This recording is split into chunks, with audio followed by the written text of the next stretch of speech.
Never Trust a Thief by Robert Silverberg, writing as Ivor Jorgensen.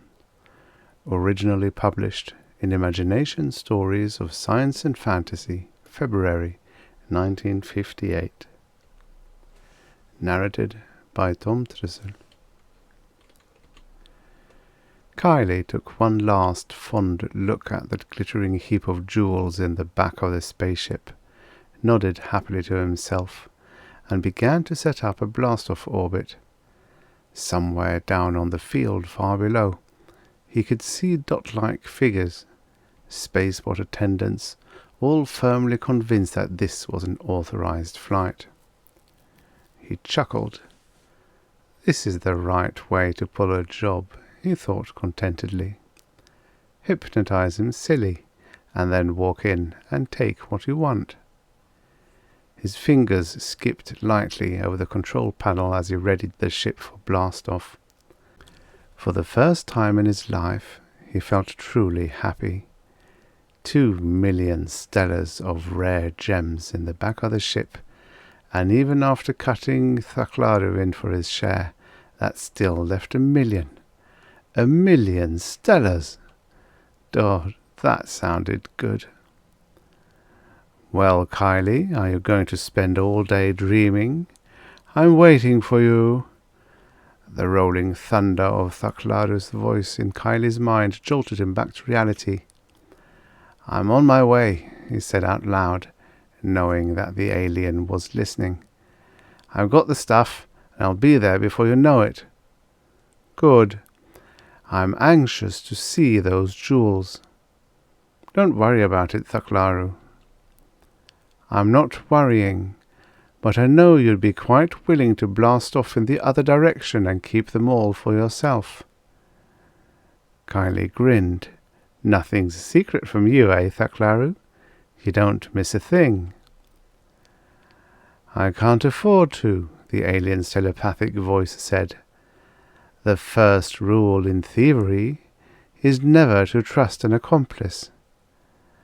That makes sense, Kiley admitted. Only there's no way I can escape you. Not when you can telepath anywhere in the galaxy. How do I get to your planet? Don't trouble yourself. Simply blast off, and I'll assume mental control of your ship once you're out in space. I'd prefer that the location of my world remain a secret, even to you. Kiley shrugged. Okay, I won't argue. I'm blasting off now. He jabbed down on the firing stud. The stolen spaceship sprang up into the void, and Kiley felt the alien's mental emanations enfolding him, seizing control of the ship, guiding it, just as, a month before, similar emanations had come to him in the darkness of a jail cell in the underdungeon of Alpharaz 7. They had nailed him for a bungled burglary.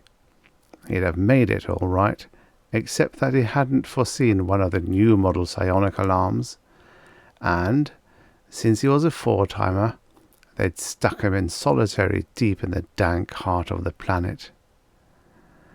The guard, a thick-muscled Alpharasian with 3 cold, slitted eyes, had hurled him into the cell, thrown him sprawling against the slimy stone. That ought to hold you, Kiley, the Alpharasian growled. You've stolen your last jewel, Earthman. Get out of here, Kiley said thinly. Don't stand here and gloat. I'd be free and out of here if that crazy alarm hadn't popped off. The guard chuckled. Relax and call off Riley. You got plenty of time to get used to your new home. The door clanged shut. Kiley spat in the darkness as he heard the bolt slipping home. The unbreakable, foolproof bolt of the escape-proof Alpharaz jail. And then... How would you like to be free in 5 minutes? A voice asked. Huh? Who's there? Kiley looked around, narrowing his eyes to see in the foggy blackness. But there was no one within sight. "Don't strain your eyes," the voice said, and Kiley realized it was an unspoken voice in his mind. "I'm 1,000 light years away. The name is Thaklaru." "Who are you? What are you?" "That doesn't concern you. I need your professional services, and I have a proposition to make." "Go ahead," Kiley said, mystified. "You're a jewel thief, and a good one. I can aid you in such a way that you'll be a perfect one." "What do you mean?" "How would you like the power of instant hypnosis?" the alien asked. "You could go anywhere you liked, simply by convincing people you belonged there. My mind, projected out through the focus of yours, could do this thing. We could work as partners and divide 50-50. "Hold on," said Kiley suspiciously. "What do you need me for, then? If you've got this power, why not just rob whatever you want yourself?" There was the voiceless equivalent of a chuckle. "I do not like to leave my home world. You will act as my traveling, agent." "Sounds good to me," Kiley said. "I've got nothing to lose anyway. But how do I get out of here?" "A simple matter. Just be patient." Kiley waited. A few minutes later, the Alpharasian jailer showed up, but the look of scorn was gone from his eyes. "Dreadfully sorry, Mr. Smith," the guard said humbly. "There's been some mistake here. We thought you were someone else. Naturally, we'll indemnify you for this inconvenience." "That's all right," Kiley said casually. "Mistakes do happen, you know." "This way, please. We're terribly sorry about the whole affair." Kiley smiled as the guard led him out of the cell block to freedom. "You're a man of your word, Thaklaru," he thought. "It's a deal." Once free, Kiley had spent a very pleasant 3 weeks on Alferez 7. Thaklaru's mind was with him at all times, and with his power of instant hypnosis, all doors were open to him. It was a simple matter. The big coup came when Kiley grew tired of the planet's pleasures. He travelled to the Emperor's palace. The guards bowed to him as he approached. "Good afternoon, Your Majesty." Kiley smiled politely and kept on going. He walked quickly through the palace, stopping only to ask a butler where the jewel room was. As it turned out, the Emperor himself was in the jewel room. "Pardon me, Your Majesty," Kiley said. "I'll have to have some of these, I'm afraid." The monarch looked up, met Kiley's eye, and froze. "Of course," he said politely. "Go right ahead." And he stood to one side while Kiley plundered the crown jewels. From there he travelled to the spaceport outside the city, where he commandeered a small one-man ship by asking its pilot to leave. Guided by Thaklaru, he arranged for clearance and blasted off. It had been simple. Terribly, terribly simple. Almost dull, Kiley reflected, as his ship sped through space toward Thaklaru's homeworld. He wondered idly what his partner in crime looked like. A grotesque, pulsating slug floating in a bath of some slimy fluid, perhaps. It would have to be something along those lines, Kiley thought. Something that would keep Thaklaru from entering the worlds of the galaxy by himself and taking whatever he pleased. "We make a good team, Thaklaru," Kiley said aloud. "True," the alien said. "With my power and your agility, we could steal anything the galaxy contained." Kiley turned and looked at the heap of jewels again.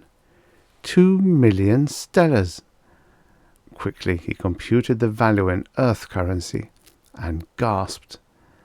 The haul was worth nearly $10 billion. Perspiration broke out all over him. He tried frantically not to think what he was thinking, but there was no way to keep the thoughts from flooding into his mind. He heard Thaklaru chuckling. "No, Kiley, there's no way you can cheat me of my share of the wealth." "Damn it, Thaklaru, do you have to keep listening to my mind? Can't I have a little privacy?" "Don't fear, Kiley. Your reaction is a perfectly understandable one, and I hold no rancor against you for desiring great wealth. I expect you to think that way, which is why I keep listening to you. I never trust an accomplice, remember?" A new thought entered Kiley's mind. "Say, what do you need these jewels for? Seems to me you would have anything you wanted. Money no object. So why do you want to be rich?" "Rich? I do not want to be rich. The jewels are pretty, though, and I like beautiful things. I covet them for purely aesthetic reasons." "Okay with me," Kiley said. "I have more practical ends in mind." "It is understandable. Ah, you are approaching my home world now. Please prepare for deceleration." An hour later, Kiley stood on the soil of Thaklaru's planet and looked around. "Welcome," the alien's voice said. Kiley stood by the side of his spaceship and stared at the awesome sight. A vast chain of naked mountains sprang up like a row of gigantic teeth to the east, bare, jagged peaks stretching up into dim immensity, 20 and 30 and 40,000 feet in the air. Wild, savage-looking vegetation swept fiercely around him, trees well over 1,000 feet high and looking to be a block wide at their base. Just at a distance of a few feet, a monstrous cliff reared straight upward toward the swirling black and gold clouds.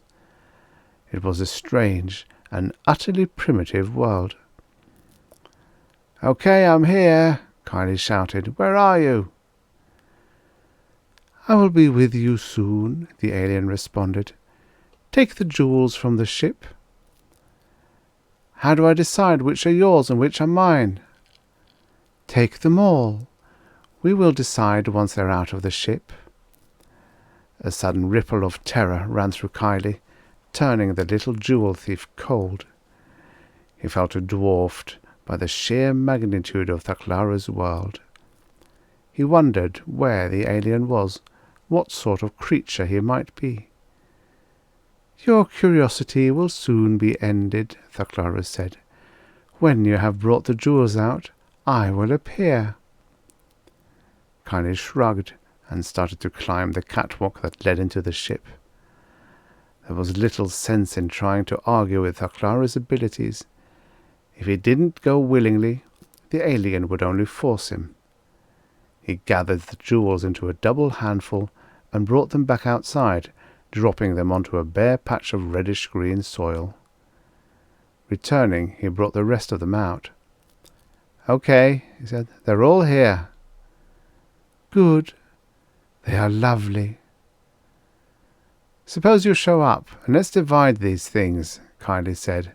"I'm tired of your mental voice. Let's hear the real thing." "Very well." A clap of thunder seemed to split the sky, a deafening, booming noise that made the ground quiver. Kiley cowered in fright as the sound was repeated, and this time he was able to detect words. "I am Thaklaru." "Where are you?" "Look upward," the booming voice cried. Hesitantly, Kiley turned his gaze upward and gasped. The cliff he had thought stood next to him was no cliff at all. It was a vast alien creature, stony and terrifying, whose head vanished in the fuzzy clouds far overhead. Again came the booming noise. I am Thaklaru. I see why you needed an accomplice, Kiley said in a weak voice. Someone of your size. Yes, I could never venture into anything as tiny as one of your cities. Kiley licked his lips nervously. Well, here are the jewels. Let's divide them. One bit of business first, the alien's thunderous boom came. You have served well, but you cannot live. What? It is necessary, Kiley. There are ways of extracting information from a man's subconscious, and I would not have my existence known. Suddenly the sky was black. Kiley looked up and saw what could only be a foot, a monstrous, horrible foot, blotting out the sunlight overhead. I warned you, Kiley. Never trust an accomplice, and I was your accomplice. The sky rang with a gigantic alien's cosmic laughter. Kiley covered his ears to blot out the hideous sound. Tears of rage flooded his eyes. It's not fair, it's... Sorry, Kiley. Like an ant, the thief thought bitterly. I'm dying, like an ant. And then the great foot came down.